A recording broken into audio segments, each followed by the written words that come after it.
Imagine being 25 years old, standing at the crossroads of life, with nothing but the cold wind biting at your skin and the weight of uncertainty pressing down on your shoulders.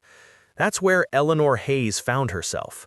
A schoolteacher, once respected by the community, now without a job, a place to stay, or anyone to turn to. The winds of change can be ruthless, and Eleanor felt that cold, hard truth more than most. Eleanor had been living in a small town, just scraping by, teaching children who might have never known the importance of a good education without her. She wasn't rich, never had been, but she loved what she did. But sometimes love isn't enough. When the school board gathered that day at Miller's General Store, their faces were as grim as undertakers. The budgets had been slashed again. And just like that, Eleanor lost her job. She didn't even get a goodbye from the children, no farewell hugs from the parents. It was just gone. I remember once losing something that meant the world to me, and it felt like the ground just gave way beneath my feet. For Eleanor, it wasn't just the job. It was everything. Her rented room above Mrs. Kowalski's bakery, where she had found some semblance of comfort, was taken from her too. Mrs. Kowalski needed the space for paying tenants. It stung. But this wasn't just about a room. It wasn't just about the loss of a job. It was everything Eleanor had known, everything she had hoped for, stripped away. I'm sure you can relate, even if just a little. The weight of losing something important, the sense of helplessness. But it didn't stop there for Eleanor. Her family's farm in Ohio, the place where she grew up, was long gone, sold to pay off the crushing debts that had built up over the years. And just when she thought things couldn't get worse, the man she was supposed to marry, Harold Wickham, turned his back on her. He said it straight to her face, she wasn't good enough for him anymore, not without money. Can you imagine hearing that from someone you thought you'd spend your life with? It's easy to feel like the world's conspiring against you when things fall apart like that. Eleanor felt it, a woman with no family, no money, no home, nothing. How could she survive? How could she keep going? But the truth is, when you're at your lowest, sometimes that's when you find the most unexpected ways to keep moving forward. And Eleanor would find that in a place she never saw coming. Maybe you've had a moment in your life when you felt utterly alone, like the world was going on without you, leaving you behind. But then, just when you thought it was all over, you found something, or someone. You found a way out. That's what happened to Eleanor. The storm wasn't over for her yet, but as we'll see, it was about to change in ways she never imagined. The storm was merciless, howling across the Montana plains like it had a mind of its own. Snow cut through the air, sharp as broken glass, biting into Eleanor's skin as she struggled to keep her balance. She had nothing, just the worn dress on her back and her old carpet bag, the only possession she had left. She was alone, desperate, and the world felt like it was closing in. She could barely make out the silhouette of a large ranch house through the swirling snow, but she had nowhere else to go. Can you imagine that feeling? The cold sinking into your bones, the feeling of being utterly lost with no one left to help you? There's a kind of helplessness that comes with that. I think we've all been there at some point, feeling like the odds are stacked against us and that there's no way out. But sometimes, life has a way of surprising you when you least expect it. Eleanor didn't know why her feet carried her to Thomas Caldwell's ranch, but they did.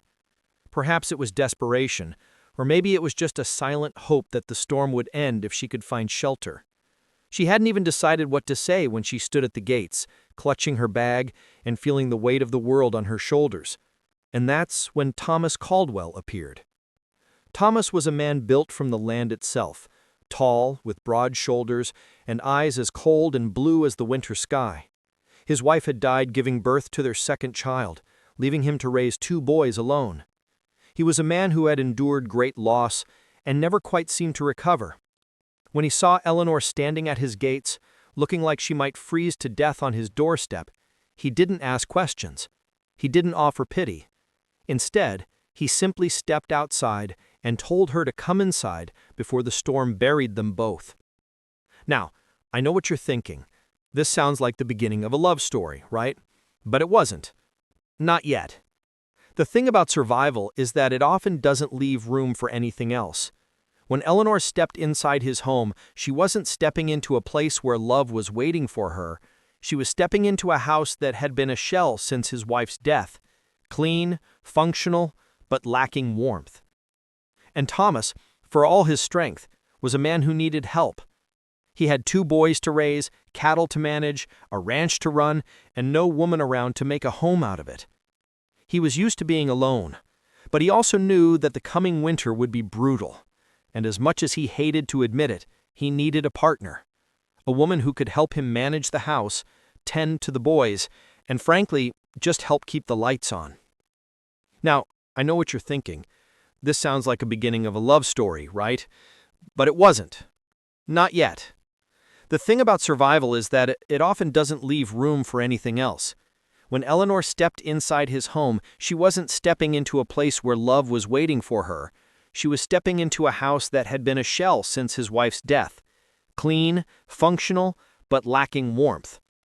And Thomas, for all his strength, was a man who needed help. He had 2 boys to raise, cattle to manage, a ranch to run, and no woman around to make a home out of it. He was used to being alone, but he also knew that the coming winter would be brutal. And as much as he hated to admit it, he needed a partner. A woman who could help him manage the house, tend to the boys, and frankly, just help keep the lights on. What Thomas offered wasn't a marriage of love, but one of necessity. It was practical, honest, and raw. He told Eleanor he needed a wife, not for romance or affection, but because without her, the winter would be unbearable. He needed someone to manage the house, help with the boys, and provide the structure that his family had lost when his wife passed. And for Eleanor, the offer was as much a lifeline as it was a decision. She didn't have anywhere else to go. She had no family to turn to, and the winter was coming fast. She had no money, no place to stay. This was a chance to survive, a chance to have food, warmth, and shelter through the cold months ahead. It wasn't love, but it was safety. It wasn't a fairy tale, but it was a chance to breathe again. So Eleanor agreed. And just like that, they entered into a marriage that was more about surviving than anything else. No promises of romance, no promises of passion, just a practical agreement. She would help him with the house, help him raise his boys, and in return, she would have a roof over her head, food on her plate, and a place to call home, at least for the time being. I don't know about you, but I can't help but think of the many times in my own life when I've had to make hard choices for the sake of survival. When your options are limited, when you're backed into a corner, it's not always about dreams or ideals. Sometimes it's about finding a way to make it through. And that's what Eleanor and Thomas did. They weren't in love. They were partners in a world that didn't offer much else. But what they did have was respect for each other's needs, and the kind of quiet understanding that only comes when 2 people are forced to face their challenges together. The storm raged on outside, but inside, Eleanor found herself in a new, uncertain life. She had a place to stay, she had food to eat, and she had a new family to care for. But this wasn't the end of the story. This was just the beginning. Because, as we all know, the hardest part isn't surviving. It's learning to live again, even when you thought all was lost. And that's what Thomas and Eleanor would have to figure out next. How to turn a marriage of necessity into something that could survive, and maybe, just maybe, become something more. It's funny how things change when you least expect them, isn't it? When Eleanor first stepped into Thomas Caldwell's home, she didn't know what to expect. The marriage she'd entered into was practical, a lifeline more than anything else. She wasn't looking for love, and frankly, neither was Thomas. They were both simply trying to survive. But somehow, without either of them realizing it, something started to shift. It wasn't immediate. There was no grand moment, no sudden spark. It was in the small things. At first, it was just this simple act of care. Eleanor had been a teacher, not a mother, but as she stepped into the role of helping Thomas raise his 2 boys, Daniel, the serious older one, and Samuel, the younger one with a heart as big as the sky, she found herself doing things that came naturally, things that made her heart grow a little warmer every time. She made their breakfast in the mornings, helped Daniel with his letters, and brushed Samuel's hair, even if he'd never quite sit still. I don't know if you've ever felt that moment when you start doing something and it doesn't feel like a chore anymore. It just feels like home. That's what happened to Eleanor. Slowly, over days and weeks, she found herself getting attached, not just to Thomas, but to those boys. Daniel's quiet questions about life, Samuel's endless energy, both of them started to fill the empty spaces in her heart, spaces she hadn't known existed. And I think that's something a lot of us can relate to. We might not always know when we start to care about something or someone, but it happens, almost imperceptibly. One moment, you're just doing what you have to do, and the next you realize you've built something meaningful. That's exactly what happened to Eleanor. She became a part of their world. She was no longer just a woman helping out in a house. She was mothering those boys in her own quiet, loving way. There was something about the rhythm of their lives that grounded her. She'd watch Thomas go out every morning to tend to the cattle, and she'd make sure the boys were ready for their day. And the more she did this, the more she felt like this was where she belonged. There was a moment when she realized that her life, the one she thought was lost forever, was actually beginning to take root in a way she never thought possible. Have you ever had a moment like that? When you feel like you're on a path, but it's only after a while that you realize it's the right one for you. Maybe it's when you start caring about something or someone, and you realize that no matter the struggles, it feels worth it. Eleanor started to feel that way. Slowly, she began to love Daniel and Samuel, not just as children she had to care for, but as her children. She wasn't replacing Margaret, not really. She could never replace the love Margaret had given them, the warmth of her touch, but Eleanor brought something different, something that was hers, and that was enough. I think about that sometimes, the idea of taking on someone else's burdens, their needs, their pain, and still managing to find room for your own love, your own strength. It's not easy, and it's not instant, but Eleanor learned that it wasn't about erasing the past, it was about making a new future, one moment at a time. She didn't try to be Margaret. She didn't need to be. She just was Eleanor. And in her own way, that was exactly what this family needed. She found herself laughing with Samuel over something silly, comforting Daniel when the weight of his own grief became too heavy. She would make them both sit down and do their lessons, even when it was easier to let him run wild. She saw in them the possibility of a future. Not a perfect one, but a real one. She saw a future where love wasn't just something you expected to receive, but something you gave. In the small moments, in the little things. It's funny, but there's a beauty in that. Sometimes love doesn't come all at once. It comes piece by piece, in the way you show up for someone every day, in the way you care for them when no one else is looking. For Eleanor, that was how she became part of this family, by simply showing up, by taking care of the boys, by teaching them, by becoming the woman Thomas needed, not because she was perfect, but because she cared. Have you ever had to step into a role you never expected and found that even though it was hard, it became something you couldn't imagine living without? That's how Eleanor felt. Little by little, she was becoming the mother these boys needed, not by being a replacement, but by being herself. And as time went on, she wasn't just surviving anymore. She was living, really living, surrounded by the family she'd come to love in her own quiet way. The love Eleanor began to feel wasn't something grand and dramatic. It wasn't the kind of love you read about in fairy tales. It was raw, real, and built on the everyday acts of kindness, patience, and care. It was a love that had to grow, that had to be earned and nurtured, just like the soil in Montana, weathered and hard, but capable of holding the seeds of something new, something lasting. And as she looked at Thomas, she started to see something different in him, too. The man she'd once seen as a stranger, just another man with a ranch and a family to manage, was becoming something more. Not perfect, but real, just like her. 6 months had passed since that fateful winter when Eleanor Hayes first stumbled onto Thomas Caldwell's ranch, seeking nothing more than shelter from a storm. It had started as a practical arrangement, a marriage born out of necessity rather than affection. She needed a safe place to weather the winter, and Thomas needed someone to help care for his two boys. Love was never part of the deal, not at first. But life, as it often does, has a way of changing things when you least expect it. I want you to think about the kind of love that grows quietly, over time, in the mundane moments. It's not the kind of love that strikes like lightning, it's the steady warmth of a fire that keeps you going through the coldest nights. That's what Thomas and Eleanor built together. Slowly, over 6 months of shared meals, lessons, and the routine of caring for his children, they began to realize something.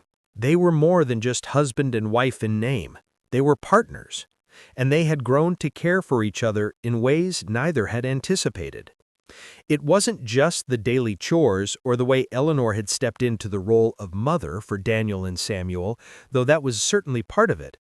Now, it was in the little things, like when Thomas would look across the room and Eleanor would catch his eye with a quiet smile. No words needed, just understanding. Or when Samuel, with his wild, curly hair, would pull on her sleeve, asking her to read him another story, and she'd do it without hesitation, like she was the mother he'd always needed. And Thomas? He had softened in ways Eleanor didn't expect. At first, he was a man of few words, a man of action, a rancher who'd had to bury his wife, a man who was used to relying on himself. But something in him had changed too. He was no longer the distant figure who walked through life with only duty in his eyes. Now there was a warmth in him that Eleanor couldn't ignore. He was beginning to see her, not just as a companion for the cold winter months, but as a woman who had brought something he hadn't known he was missing: love. 6 months had gone by, and the ranch was no longer just a place to survive, it had become a home. A place where love was planted and nurtured, even in the harshest conditions. They were no longer two strangers bound by a contract. They were a family, and that family deserved a celebration, a real one. I'm sure you've heard the saying that some things are worth the wait. For Thomas and Eleanor, that wait had been 6 months of quiet work, of shared dreams, and growing affection. And now it was time for them to stand before their community and say what they hadn't said before, not just as a practical arrangement, but as two people who had truly chosen each other. I remember thinking about how powerful a wedding can be when it's not just about the vows, but about the journey that led to them. A wedding is a promise, sure, but it's also a reflection of everything that has brought you to that moment. For Thomas and Eleanor, their wedding wasn't just about a change of status, it was about the love they had earned together, one quiet moment at a time. So after 6 months, they held their official wedding. It wasn't the grand, pompous affair that some might expect. There was no orchestra playing, no fancy dresses or tuxedos. It was simple, just a small gathering of those who had watched them grow into something more than they were. Reverend Morrison, who had been reluctant to marry them before, stood there again, this time with a little more warmth in his voice as he joined them together. And as Thomas spoke his vows, there was no formality in his words, no cool distance. His voice, steady and sure, carried the weight of everything he had come to feel for Eleanor. He wasn't just pledging to stand by her because it was what a man should do for his wife. He was pledging his heart, his future. "I've come to love you, Eleanor," he said, his voice low, but the words clear. "In ways I never expected. You've brought my family together. You've brought me peace. I never thought I'd find something like that again." Can you imagine how those words must have felt to Eleanor? After all the loneliness, all the years spent fighting for survival, here she was, hearing those words from the man who had once been a stranger. And in that moment, she knew that the family they had built together was real. It wasn't just a contract anymore. It was a life. For Eleanor, standing there in front of their friends and neighbors, she didn't just hear Thomas's words, she felt them. It was as if everything she had given to this family, all the love she had quietly poured into Daniel and Samuel, had led her to this very moment. And in that moment, she realized she had found something far greater than survival. She had found belonging. Their wedding wasn't a grand spectacle. It didn't need to be. It was a promise made not just in words, but in everything they had shared over the months. The quiet moments, the laughter, the hard work. It was a celebration of the love that had quietly grown between them. And as they sealed their vows with a kiss, gentle but full of meaning, everyone around them could see what had changed. What had started as a simple arrangement, driven by necessity, had turned into something much deeper, much richer. It was a love earned through time, patience, and shared struggles. And as they walked back down the aisle, hand in hand, it was clear. They weren't just a couple anymore. They were a family, forged not through grand gestures or dramatic promises, but through the small, everyday acts of love and commitment. And maybe that's the kind of love we all need, the kind that doesn't come with fireworks or fanfare, but the kind that's built slowly, one day at a time, through mutual respect, shared responsibilities, and a commitment to face whatever comes next together. So for Thomas and Eleanor, this wasn't just a wedding, it was the beginning of something real, something that would last. And for all of us, maybe that's a reminder that sometimes the best things in life aren't the ones that start with a bang, but the ones that grow slowly, quietly, until they're something worth keeping forever. It's funny how things work out when you least expect it. Take Thomas and Eleanor, for example. When Eleanor first stepped onto his ranch all those months ago, she wasn't looking for love. Heck, she wasn't even looking for friendship. She was just hoping to survive the brutal Montana winter. She needed shelter, and Thomas needed help. It was as simple as that. But as the days turned into weeks, and weeks into months, something started to shift between them. At first, it was small. Little moments when their hands brushed while passing a plate, or the way Thomas would look at her when the boys were misbehaving, as if silently sharing the burden of parenthood. There was a quiet understanding that had developed, an unspoken bond that neither of them had planned on. Have you ever felt that when you're working beside someone day after day? At first, you're just going through the motions, doing what needs to be done. But then, over time, something changes. You start to see them in a new light. And before you know it, you realize that you've built something more than just a partnership. You've built a relationship. Something that's not just about surviving together, but about living together. I think that's what happened for Eleanor and Thomas. It wasn't a sudden revelation. It didn't come with grand gestures or sweeping declarations of love. It came slowly, like a river that cuts through stone, one drop at a time. They had been living side by side, working together, raising the boys together. But somewhere along the way, they started caring for each other, not just out of necessity, but because they genuinely wanted to. Eleanor found herself taking more joy in the everyday moments. It wasn't just about making sure the boys were fed or the chores were done. It was about the laughter they shared at dinner, or the quiet moments when Thomas would sit with her after the boys had gone to bed, talking about the future. She could see how hard he worked, not just for the ranch, but for his family, and she knew that she was a part of that family now. And Thomas, for his part, began to rely on Eleanor in ways he hadn't before. At first, he'd been hesitant.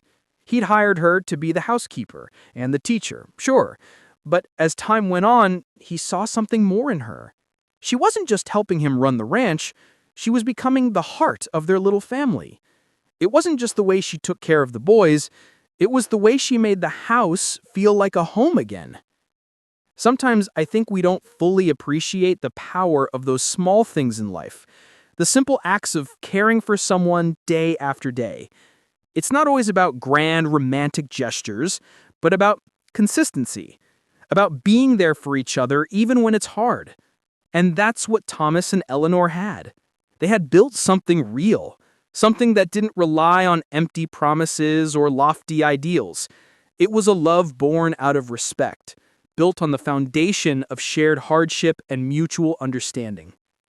I remember thinking, as I watched them together, how rare it is for two people to find each other and truly work together, not just in the day-to-day grind, but in building something for the long haul. It wasn't easy, it wasn't perfect, but it was enough. It was everything. And sometimes, maybe that's all we need. A person who'll stand by you when the world gets tough, who'll work with you through the storms, and who'll help you rebuild when it all falls apart. For Eleanor, this new life wasn't what she had dreamed of as a young girl. She didn't imagine herself raising someone else's children in the middle of a remote ranch. But there was a beauty in it that she hadn't expected. It wasn't the fairy tale romance she'd once thought she wanted, but it was something deeper. It was a life filled with purpose, with small moments of happiness, with the feeling that she was home. And Thomas? Well, he started to see Eleanor not just as the woman who'd helped him through a rough winter, but as the woman who had changed his world. He didn't have to say it, he didn't need to, but the way he looked at her, the way his hand would brush hers when they worked side by side, spoke volumes. They were partners now, in every sense of the word. So no, it wasn't the kind of love you read about in the storybooks, but it was real. It was earned slowly and steadily through hard work, shared responsibilities, and moments of quiet understanding. There were no big declarations, no fireworks, but there was something much stronger.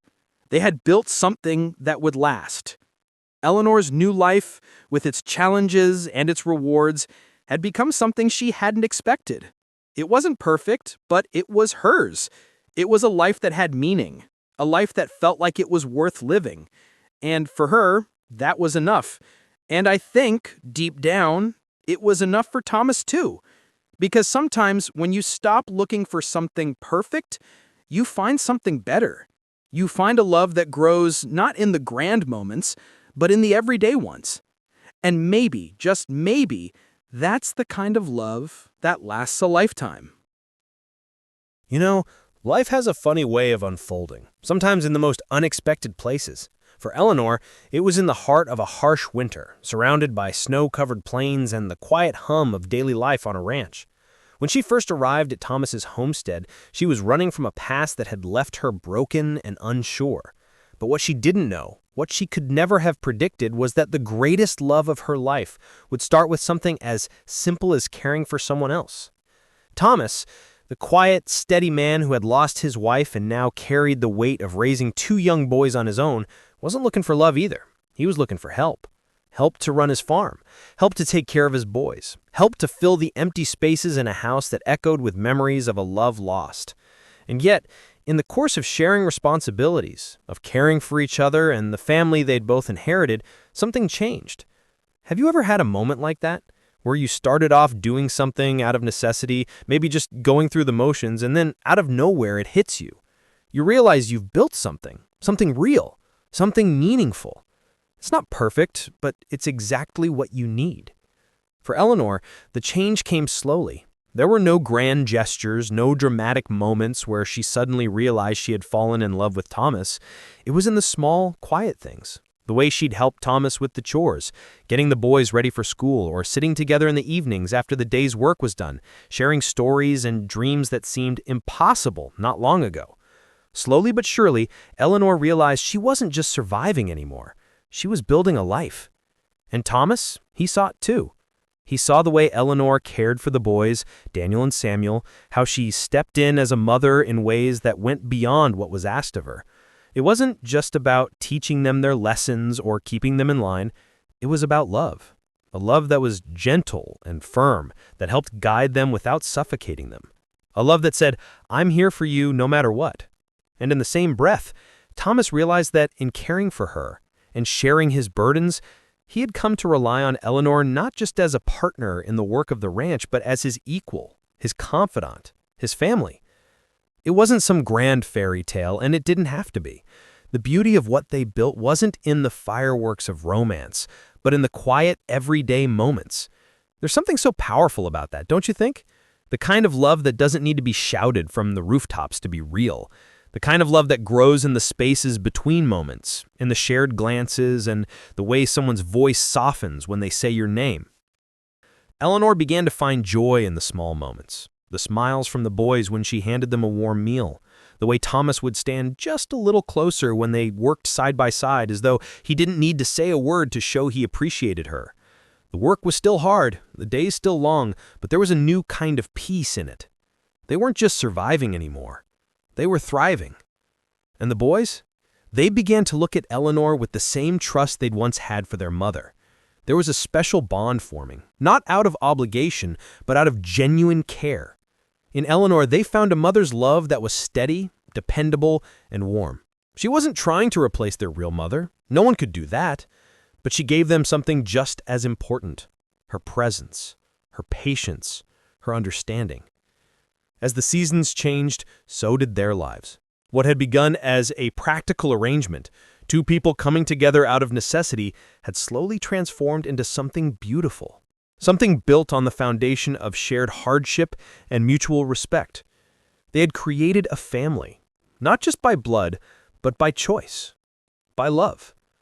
So, as Eleanor looked around that old house, filled with the noise of two rambunctious boys and a man who had once been a stranger, she realized something. She had found her place in the world. It wasn't the life she had imagined, but it was the life she had made, and it was everything she needed. Because sometimes happiness doesn't come from grand gestures or plans. Sometimes it comes from showing up every day, doing the work, and being there for the people who need you. That's where the real joy is. And for Eleanor, in that house with Thomas and the boys, she found a family. And in that family, she found love. The kind of love that lasts. Quiet, steady, and built to endure. And maybe, just maybe, that's what we all need. A little peace, a little love, and a place to call home. A place to belong.